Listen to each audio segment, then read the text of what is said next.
हसन जट साहब कहते हैं कि औरत का कोई घर नहीं होता।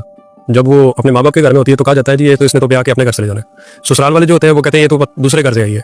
तो क्या वाकई औरत का कोई घर नहीं होता या उसका कोई घर है भी? किस घर को अपना बोले? सही बात है, कोई घर नहीं होता। मैं इसमें क्या आपको कहूँ, घर नहीं होता जी, घर ये इसको ये समझे उसको वो समझे, नहीं होता कोई घर।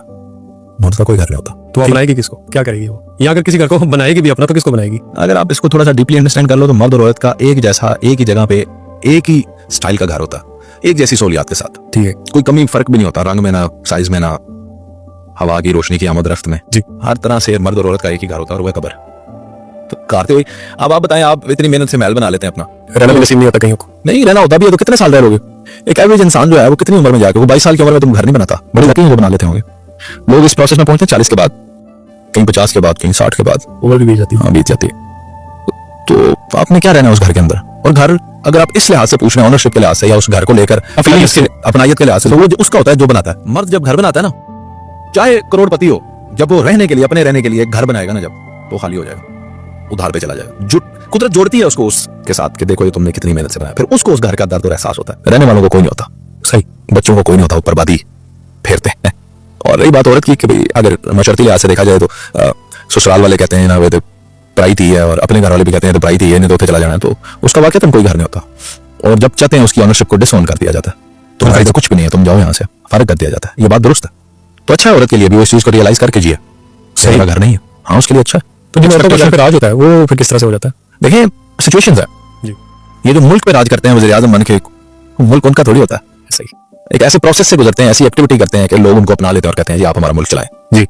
पूरी आर्मी पे जो राज करते हैं, आर्मी चीफ जिन्हें कहा जाता है, जी। पूरी आर्मी जिनके अंडर होती है, वो कोई पूरी आर्मी के मालिक तो नहीं होते, लेकिन फॉर टाइम पीरियड एक ऐसी एक्टिविटी से इतनी सर्विसेज देकर आते हैं कि उन्हें मिल जाते हैं कि आप ये पूरा हैंडल करें। बिल्कुल सही। तो ये एक सिस्टम है कि औरत भी अगर अपने घर के अंदर वो सर्विसेज दे, उस सर्विसेज में सबसे बड़ी सर्विस है बर्दाश्त की। इसकी भी सुने, उसकी भी सुने, बर्दाश्त करती रहे, तो एक वक्त आता है उसे बादशाही मिल जाती है, खास करके जब उसके बच्चे जवान हो जाते हैं जी, उसको ऑनरशिप मिलती है। जबकि बाय नेचर औरत के अंदर जो है ना वो बर्दाश्त बहुत कम है। नहीं, मर्द के अंदर बर्दाश्त कम है। वो कैसे? औरत के अंदर बर्दाश्त ज्यादा है। और देखिए सेंटिमेंटल तो वो है, इस तरह में देखें तो जरा हल्की बात से भी वो हर्ट हो जाएगी, जिससे से देखें तो बर्दाश्त कम है, लेकिन किसी भी मामले की शिद्दत को बर्दाश्त करने की जो ताकत है वो औरत में ज्यादा, मर्द में कम है। मर्द तो ऐसे फैसला कर देगा, मर्द तो इस बात पे तलाक दे देगा, तुमने मेरा मोबाइल इस्तेमाल क्यों किया, तोड़ा क्यों है। औरत ऐसे थोड़ी करेगी। मर्द जो है वो औरत सहती रहती है।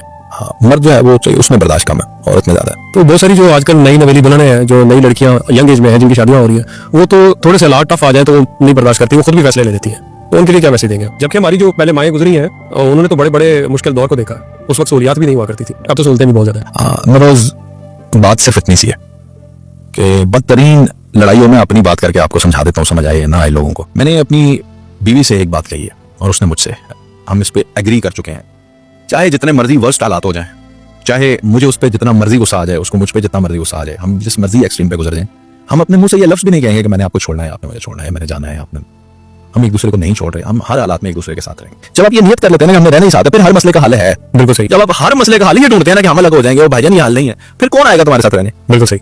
अगर इसके साथ लोग तो तमाशा ही देखते हैं।